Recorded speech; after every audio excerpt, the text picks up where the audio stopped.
साम्यवाद।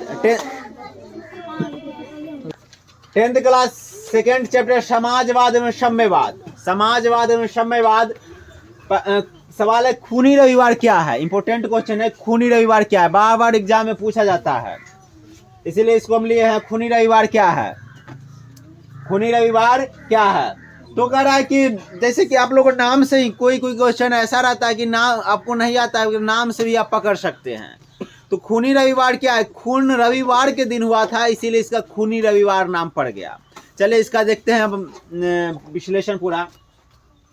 1905 ईस्वी के रूस जापान युद्ध में रूस एशिया के एक छोटे से देश जापान से पराजित हो गया। मतलब रूस बहुत बड़ा देश है, मगर एक जापान जो है बिहार जितना राज्य है उतना ही बड़ा देश है, उससे क्या हुआ, पराजित हो गया।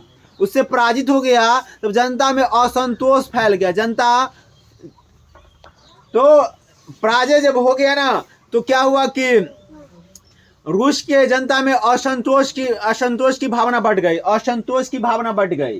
किससे पराजित हो गए, एक छोटा सा जापान। मान के चलिए आप ही लोग हैं, और एक हट्टा कट्टा आदमी एक बच्चा से हार जाए तो क्या होगा, उसके जो भी उसका मतलब अभिभावक घर का आदमी रहेगा तो क्या कहेगा, अरे मतलब उससे हार गया, तो मतलब मन में असंतोष होगा।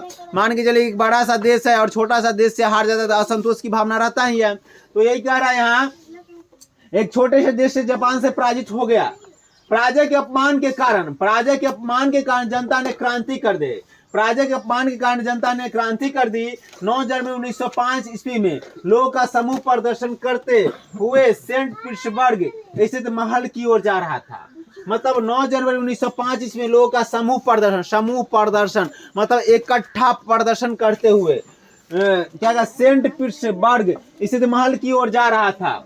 जार की सेना ने इन निहत्थे लोगों पर अंधाधुंध गोलियां बरसाई। मतलब अंधाधुंध गोलियां बरसाई, जिसमें हजारों लोग मारे गए। जिसमें क्या हो गया, हजारों लोग मारे गए। यह घटना रविवार के दिन हुई, इसे खूनी रविवार के नाम से जाना जाता। और इसे आप लोग एग्जाम में पूछा था, लाल रविवार के नाम से भी पूछ दिया जाएगा, लाल रविवार के नाम से। तो खूनी रविवार और लाल रविवार इसलिए कि खाली जब खून हुआ जाता है तो लाल लाल हुआ, तो इसलिए लाल रविवार भी उसका नाम दिया जाता है।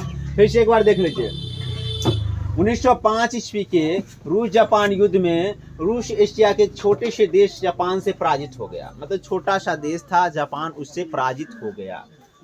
पराजय के अपमान के कारण जनता ने क्रांति कर दी। पराजय के अपमान के कारण जनता ने क्या कर दी, क्रांति कर दी। 9 जनवरी 1905 ईस्वी में लोग का समूह प्रदर्शन करते हुए सेंट पीटर्सबर्ग स्थित महल की ओर जा रहा था। मतलब सेंट पीटर्सबर्ग स्थित महल की ओर जाता है, महल था उसकी ओर जा रहा था। मतलब जनता सब। जार की सेना ने इन निहत्थे लोगों पर गोलियां बरसाई, जिसमें हजारों लोग मारे गए। जिसमें क्या हुआ, हजारों लोग मारे गए। यह घटना रविवार के दिन हुई, अतः इसे खूनी रविवार के नाम से जाना जाता है। दूसरा क्वेश्चन, सर्वहारा वर्ग किसे कहते हैं। सर्वहारा वर्ग किसे कहते हैं, सर्वहारा वर्ग किसे कहते हैं। मतलब सर्वहारा को समाज का वह लाचार वर्ग, समाज का वह लाचार वर्ग जिसमें गरीब किसान, लाचार जैसी आया तो उसमें गरीब किसान होगा। गरीब किसान, कृषक, मजदूर, सामान्य मजदूर, श्रमिक एवं आम गरीब लोग शामिल हो, उसे सर्वहारा वर्ग कहते हैं।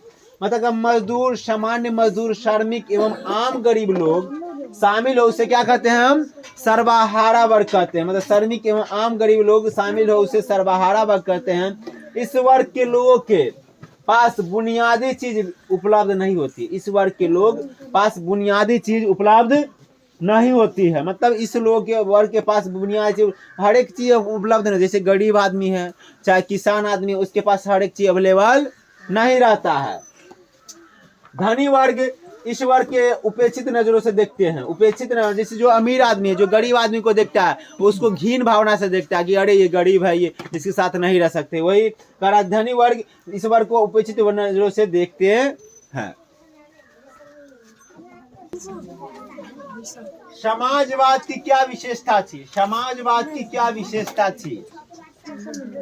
तो समाजवाद के उदय के कारण औद्योगिक क्रांति थी। समाजवाद के उदय के कारण क्या औद्योगिक क्रांति था। हालांकि ऐतिहासिक दृष्टि से समाजवाद का विकास 2 चरण में हुई। कितने चरण में हुई? 2 चरणों में हुई। मार्क्स के पूर्व का समाजवाद एवं मार्क्स के बाद का समाजवाद। मतलब मार्क्स के पूर्व का समाजवाद एवं मार्क्स के बाद का समाजवाद। यूरोपियन समाजवाद पुराना था। यूरोपियन समाजवाद क्या था? पुराना था। यह समाजवादी आदर्शवादी होते थे। यह समाजवाद कल्पलोकनीय या स्वप्नलोकनीय समाजवाद के नाम से भी जाना जाता था, जो व्यवहारिक नहीं थे। जो क्या थे? व्यवहारिक नहीं थे। वैज्ञानिक समाजवाद वर्ग संघर्ष के माध्यम से उभरा था।